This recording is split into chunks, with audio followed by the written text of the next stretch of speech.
A paz do Senhor, eu sou o pastor J.C. Silva e estou aqui para mais uma reflexão bíblica para abençoar a sua vida. Assista o vídeo até o final, deixe seu like, seus comentários e compartilhe o vídeo com seus familiares e seus amigos. A sua interação no canal é muito importante. Se possível, diga de onde você está conectado. Eu vou deixar fixado aqui nos comentários desse vídeo o link do meu e-book Os Relacionamentos e Seus Vínculos, influências que interferem na formação da personalidade e do conhecimento. Adquira esse e-book, pois a leitura dele te conduzirá a identificar as interferências positivas ou negativas dos vínculos na aprendizagem e a discutir também a importância da atividade no caminho do aprender. Chegamos na última lição do quarto trimestre do ano de 2020, que abordou sobre a importância da Palavra de Deus para o bem-estar do ser humano, orientações e princípios bíblicos na busca e preservação da saúde integral. A temática da reflexão bíblica de hoje é vivendo a vida com Deus e o seu propósito. O texto áureo está em Jeremias capítulo 1, versículo 5.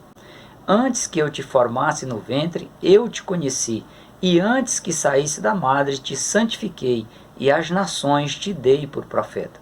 Na verdade aplicada, o pastor Isaqueu Mendes diz que descobrir e viver o propósito divino para o qual fui criado é buscar o reino de Deus para a minha vida. O texto de referência é 1 Pedro capítulo 4, versículos 7 a 11, que diz: E já está próximo o fim de todas as coisas. Portanto, sede sóbrios e vigiai em oração, mas sobretudo tende ardente caridade uns para com os outros, porque a caridade cobrirá a multidão de pecados, sendo hospitaleiros uns para os outros, sem murmuração. Cada um administra aos outros o dom como recebeu, como bons despenseiros da multiforme graça de Deus. Se alguém falar, fale segundo as palavras de Deus. Se alguém administrar, administre segundo o poder que Deus dá, para que em tudo Deus seja glorificado por Jesus Cristo, a quem pertence a glória e o poder para todo o sempre. Amém. O ser humano, ao longo da vida, ele é guiado por alguém, por uma doutrina, por uma crença, por um estilo de vida ou por alguma outra influência. É uma necessidade humana, uma carência, tendo em vista aí que ao longo da vida as pessoas estão num processo de aprendizado e sempre existirá algo que ele ainda não conheça ou ainda não tenha certeza. A qualidade das ações de uma pessoa e seus efeitos, eles dependem muito da qualidade do direcionamento que a pessoa recebe, de onde vem esse direcionamento e qual o destino o direcionamento está apontando ou levando a pessoa. Na reflexão de hoje, cada pessoa será levada a refletir sobre quem está dirigindo a sua vida, quais as vantagens de uma vida com propósito e sobre os valores eternos de uma vida com propósito. Não basta dizer ou imaginar que a vida ela está sendo dirigida por Deus. É preciso que cada pessoa se convença a si mesmo quanto ao que ou a quem está dirigindo sua vida.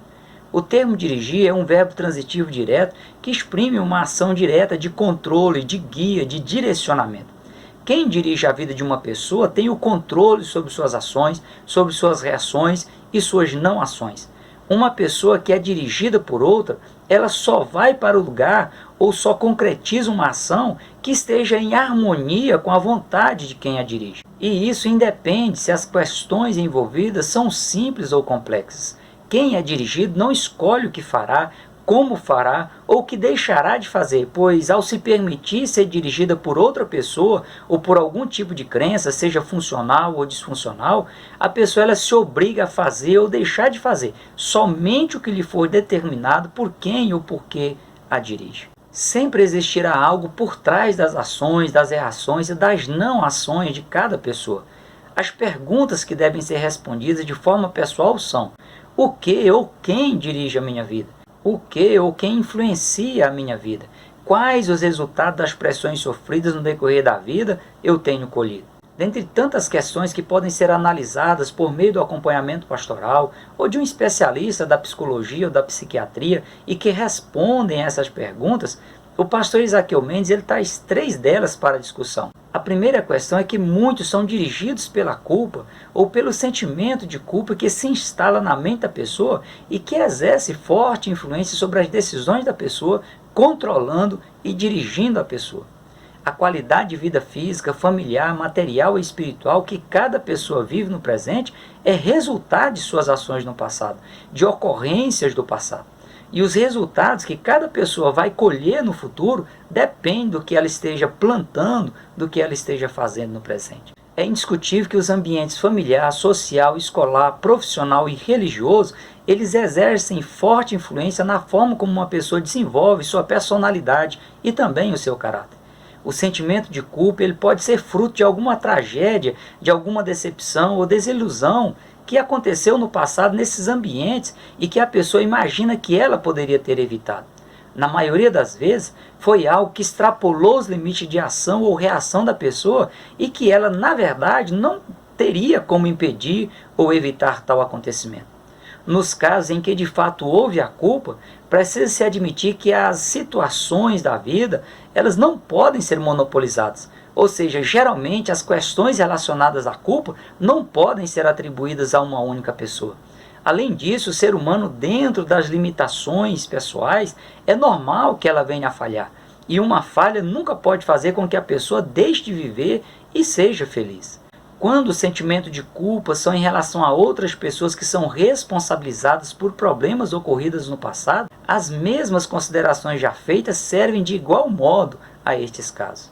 As falhas, sejam da própria pessoa ou de terceiros, são oportunidade de ajustes, de adaptações, de a pessoa se aproximar de Deus e melhorar como ser humano, de se tornarem mais sábias e de se evitar erros futuros. Para o pastor e escritor Rick Warren, um fato ou uma tragédia ocorrida no passado não pode restringir os propósitos de Deus para a vida de uma pessoa. José ele foi perseguido e vendido como escravo pelos próprios irmãos hebreus. Foi preso, acusado de assédio sexual à esposa de Potifar, foi esquecido na prisão pelo copeiro de Faraó, mas o propósito de Deus na vida dele se cumpriu, e ele foi o grande gestor usado por Deus para salvar o mundo da época de uma fome internacional. Moisés, para defender a vida de um hebreu, ele chegou a matar um egípcio e teve que fugir. Mas o propósito de Deus para o qual Deus preservou a vida de Moisés, ele se cumpriu. E Moisés foi o grande líder usado por Deus para a libertação do cativeiro egípcio, para transcrever os estatutos e as leis que normatizaram as orientações de Deus para o seu povo. Gideão, ele era um homem medroso. Ele chegou ao ponto de malhar o trigo colhido em um lagar de espremer uvas em um local escondido. Mas foi a pessoa que Deus usou para liderar um batalhão de 300 homens e libertar Israel do jugo dos midianitas, que já durava 7 anos. Em comum, José, Moisés e Gideão eram pessoas que decidiram manter suas vidas dentro do propósito de Deus e confiar suas vidas e de seus concidadãos a Deus, ao invés de ficarem aí procurando alguém para jogar a culpa pelas tragédias ocorridas. E Deus, ele é especialista em dar às pessoas um novo começo.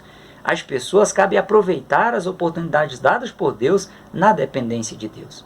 A segunda questão é que muitos são dirigidos pelo medo. O medo, desde que sob o controle, é algo que pode ser considerado saudável e até necessário ao ser humano.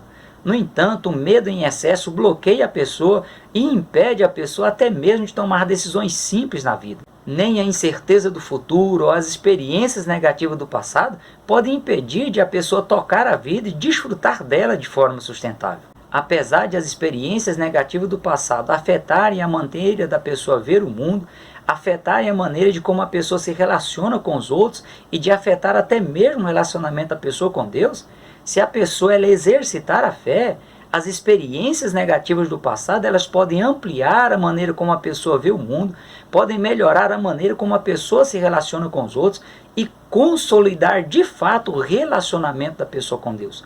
Tudo vai depender de como a pessoa se comporta diante das situações vivenciadas. As experiências positivas e negativas da vida podem levar a pessoa ao amadurecimento, como bem reforça o pastor Isaqueu Mendes. A maturidade cristã é identificada quando a pessoa é capaz de identificar e reconhecer as experiências que influenciaram na formação do seu caráter. E com a ajuda do Espírito Santo, quando a pessoa é capaz de lidar com o seu passado de tal maneira que ele não prejudique suas ações e reações do presente, nem comprometa seu futuro. A terceira questão é que muitos são dirigidos pela necessidade de aprovação. Aqui podem ocorrer dois complicadores. O nível de cobrança que a pessoa faz de si mesma ser muito alto, fazer com que ela se esgote por ir além dos seus limites e pode gerar frustração por ela não conseguir corresponder às suas próprias expectativas ou às expectativas de outras pessoas. O segundo complicador é que a pessoa ela pode empreender ações que normalmente ela não faria apenas para satisfazer as expectativas das outras pessoas. Aqui é onde ocorre o desvio de caráter e de personalidade. A pessoa deixa de ser quem ela é, abandona suas crenças e convicções pessoais e as raízes nas quais ela foi criada. Laí Ribeiro, no livro A Neurolinguística na Comunicação, ele diz que onde há multidão, não há senso de responsabilidade, pois as pessoas fazem o que elas não fariam se estivessem sozinhas. Outra questão que precisa ser considerada quanto ao sentimento da necessidade de aprovação é que sombras do passado podem levar a pessoa a ser dirigida pela necessidade de aprovação. Principalmente as pessoas que têm em suas biografias questões que depõem contra elas, fatos negativos, daí elas imaginarem que precisam provar que elas mudaram para serem aceitas e aprovadas. O apóstolo Paulo, em Filipenses capítulo 3, versículo 4 a 12, ele relembra seu passado, sua formação, seus ideais, a forma como ele perseguiu a igreja, a forma como ele passou a se dedicar na propagação do conhecimento de Jesus, o que o levou a ter muitas percas materiais e sociais. Em seguida, ele faz uma declaração que revela seu propósito de vida às pessoas que poderiam imaginar que ele teria que fazer algo mais para ser aceito ou aprovado. Ele diz: uma coisa faço, é que esquecendo-me das coisas que para trás ficam e avançando para as que estão diante de mim, prossigo para o alvo, pelo prêmio da soberana vocação de Deus em Cristo Jesus. Ou seja, nem seu histórico de vida antes da conversão, nem seu histórico de vida após a conversão dirigia a vida de Paulo. Aliás, tudo que ele deixou de fazer e que ele passou a fazer após a sua conversão, só comprova que Paulo passou a não ser dirigido pelo sentimento de culpa por ter perseguido a igreja, nem pelo sentimento de medo ou pela necessidade de aprovação. Mas Jesus, por meio da ação do Espírito Santo, era quem dirigia a vida de Paulo, quem controlava suas ações, suas reações e suas não ações.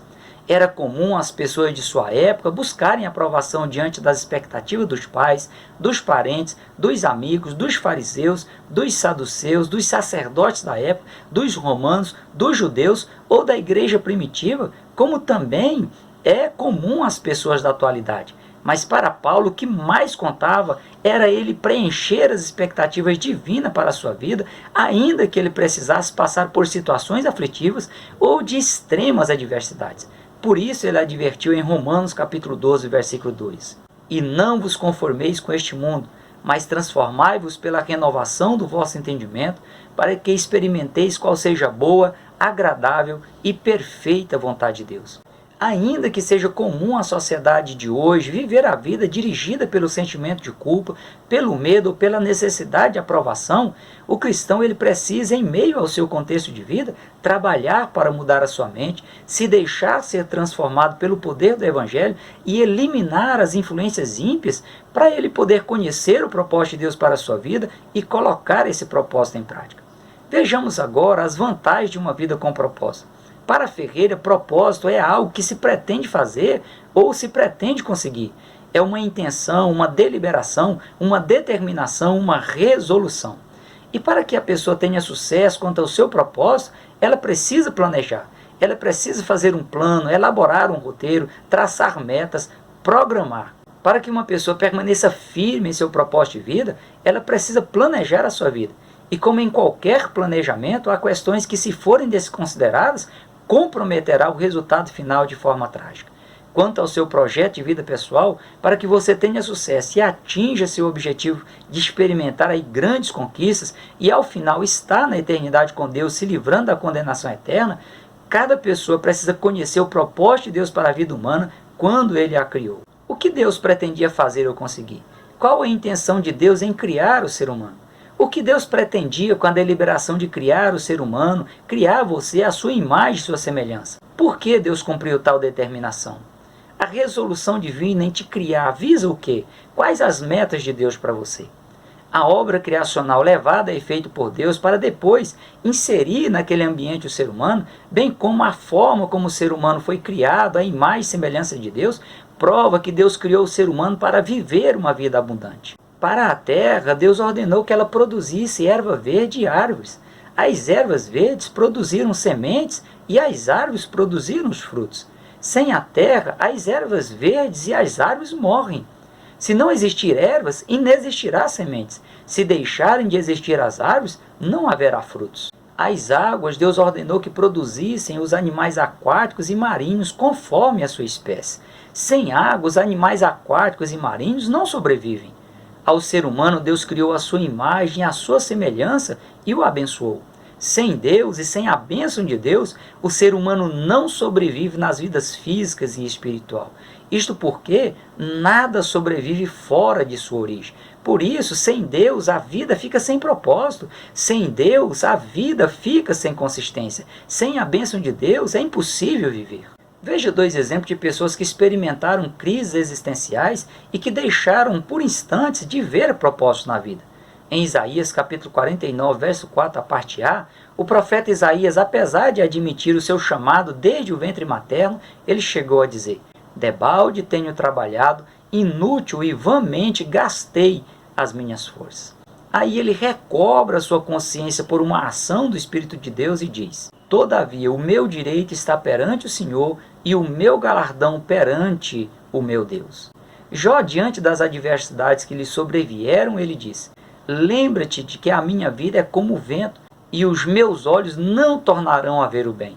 Mas a sua intimidade com Deus o convenceu de que ele estava equivocado e Jó diz: eu sei que o meu Redentor vive e que por fim se levantará sobre a terra, e que depois de consumida a minha pele, ainda em minha carne verei a Deus. Vê-lo-ei por mim mesmo, e os meus olhos, e não outros, o verão. É fundamental que cada pessoa conheça a vontade de Deus para a sua vida. Veja o que Deus diz a teu respeito. Porque eu bem sei os pensamentos que tenho de vós, diz o Senhor, pensamentos de paz e não de mal, para vos dar o fim que esperais. Então me invocareis e ireis, e orareis a mim, e eu os ouvirei. E buscar-me-eis e me achareis, quando me buscareis de todo o vosso coração. Conhecer o propósito de Deus simplifica a vida. Veja o caso de Samuel. Ele foi gerado por uma mulher estéril, a partir de um propósito que ela fez, que se Deus lhe concedesse um filho, ele seria entregue no templo para servir como nazireu, como uma pessoa separada para Deus. Deus, por sua vez, precisava de um profeta, precisava de um sacerdote para suceder o profeta e sacerdote Eli.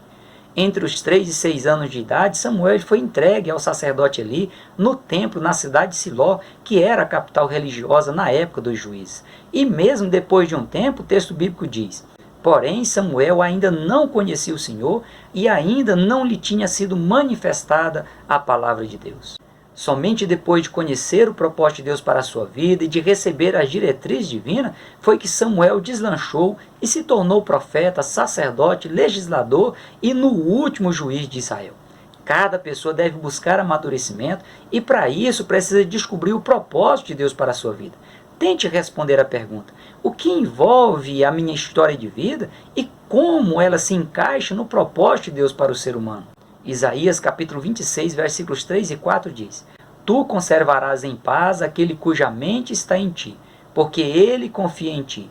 Confiai no Senhor perpetuamente, porque o Senhor Deus é uma rocha eterna. O pastor Isaqueu Mendes ressalta que viver os planos de Deus e cumprir seus propósitos servindo a Ele e servindo também ao próximo, produz alegria e amor de forma intensa. E isso só é possível através de um relacionamento saudável na família, na sociedade e na igreja, contando sempre com a graça de Deus. Conhecer seu propósito direciona a sua vida, permite a pessoa ter foco, saber onde ela precisa chegar, o que fazer para chegar lá, poupa energia, evita perca de tempo, gera objetividade e eficiência nos esforços empreendidos e leva a pessoa a criar raízes que lhe darão a tão necessária estabilidade e sustentabilidade nas vidas física e espiritual. Veja a importância de se ter um foco, de se ter uma direção. Se uma lente de aumento ela for utilizada para direcionar os raios solares, ela pode gerar fagulhas em um objeto inflamável. Se os raios de luz for ainda mais concentrado, como em um raio laser, ele pode cortar até mesmo o aço. Se a pessoa tiver foco dentro dos princípios éticos e morais instituídos por Deus, ela fará coisas extraordinárias, fará coisas incríveis. E o inimigo, ele sabe disso. Ele vai querer se aproveitar do fato da distração fazer parte da natureza humana para levar a pessoa a perder o foco, inverter valores ou focar em coisas menores, coisas sem importância, coisas prejudiciais e até comprometedoras. Ao conseguir reduzir ou tirar o foco da pessoa, o inimigo ele torna a pessoa ineficiente e improdutiva. Qualquer pessoa que queira ser forte e eficiente, ela precisa ter foco, precisa ter uma direção bem definida. Conhecer seu propósito estimula a sua vida. Um dos propósitos de Deus em prover e preservar as Escrituras Sagradas foi dar um norte à vida humana, pois Ele tem prazer em guiar o ser humano para que se cumpra nele os seus propósitos, que é a única forma de a pessoa se realizar plenamente em todos os sentidos da vida. No Salmo 119, verso 105, o salmista declarou: lâmpada para os meus pés é a tua palavra e luz para o meu caminho. Isso porque o salmista ele conhecia por experiência própria a recompensa para quem perseverar em se alinhar aos propósitos divinos. Conhecer seu propósito de vida também lhe prepara para a eternidade, pois te proporciona uma visão ampla que vai além das questões relacionadas a esta vida. No Salmo 127, versos 1 e 2 diz: se o Senhor não edificar a casa, em vão trabalham os que edificam. Se o Senhor não guardar a cidade, em vão vigia a sentinela. Inútil vos será levantar de madrugada, repousar à tarde, comer o pão de dores, pois assim dá ele aos seus amados o sono. Em Malaquias capítulo 3, versículo 16 a 18 diz: então aqueles que temem ao Senhor falam cada um com o seu companheiro, e o Senhor atenta e ouve, e há um memorial escrito diante dele para os que temem ao Senhor, para os que se lembram do seu nome. E eles serão meus, diz o Senhor dos Exércitos. Naquele dia que farei, serão para mim particular tesouro, poupá-los-ei como um homem poupa a seu filho que o serve. Então vereis outra vez a diferença entre o justo e o ímpio, entre o que serve a Deus e o que não serve. Ao invés de a pessoa se preocupar com o que os outros dizem a seu respeito, ela precisa se preocupar com o que Deus diz ou pensa a seu respeito, como foi o caso de Jó. Essa vida não é tudo que há, e viver por viver não faz sentido. Mas viver uma vida com propósito é construir legados sólidos e duradouros para serem desfrutados pelos descendentes e garantir a permanência da pessoa na eternidade com o Senhor. O apóstolo Tiago, meio-irmão de Jesus, ele fez a seguinte advertência em Tiago, capítulo 4, versículos 13 a 17. Ei, agora, vós que dizeis, hoje ou amanhã iremos a tal cidade, e lá passaremos um ano, e contrataremos e ganharemos. Digo-vos que não sabeis o que acontecerá amanhã. Porque que é a vossa vida? É um vapor que aparece por um pouco e depois desvanece. Em lugar do que devia dizer, se o Senhor quiser, e se vivermos faremos isto ou aquilo, mas agora vos gloriais em vossas presunções. Toda glória tal como esta é maligna. Aquele, pois, que sabe fazer o bem e o não faz, comete pecado. Ainda que alguém resista, a verdade é que os planos de uma pessoa e seus desenvolvimentos, eles só terão resultados positivos significantes se a pessoa considerar o propósito de Deus para a sua vida. A vida terrena é apenas um preparatório para a eternidade. Se a pessoa não se encaixa nos planos de Deus nessa vida, ela não terá condições de se adaptar e viver na eternidade com o Senhor, livre da condenação eterna. Sabendo que haverá conflitos, Deus nem permitirá a pessoa acessar novos céus e nova terra, preparada para os seus servos e servas fiéis aos propósitos divinos. E isso precisa ser admitido, pois como observa o bispo Abner Ferreira, um dia o coração humano vai parar de bater. No entanto, o seu fim na terra não significa seu fim absoluto. A pessoa apenas ela atravessará os portais da eternidade e as opções que a pessoa tem são apenas duas, o céu ou o inferno. Há mais na vida do que o agora. E viver fora dos propósitos de Deus é desperdiçar o tempo de vida na terra nessa fase de treinamento intenso para a eternidade. Quanto mais próxima a pessoa estiver dos propósitos de Deus para a sua vida, mais ela perceberá novos e promissores significados para se viver. A promessa de Jesus é: na casa de meu Pai há muitas moradas, vou preparar-vos lugar. Todas as pessoas que ainda estejam sendo dirigidas pelo sentimento de culpa, pelo medo ou pela necessidade de aprovação, repense suas vidas, pois há um propósito de Deus para elas e sem se adequar aos propósitos de Deus, a vida nunca fará sentido. Conheça os propósitos de Deus para o ser humano, que foi criado à sua imagem e à sua semelhança, para simplificar as coisas e redimensionar seus resultados positivos. Lembre-se de que nada sobrevive fora de sua origem e o ser humano tem origem em Deus. Conhecer os propósitos de Deus para a vida e vivê-los estimula a pessoa a desfrutar da vida terrena e a se preparar para estar na eternidade com o Senhor. Viva a vida com Deus e desfrute-a de acordo com os propósitos de bênção de Deus para você, para a sua família e para as pessoas à sua volta. Que você possa ter momentos de grandes alegria nas festividades de passagem de ano e que o ano de 2021 seja um ano de bênçãos para a sua vida e que você viva a vida com Deus e no seu propósito. Prossiga na paz do Senhor.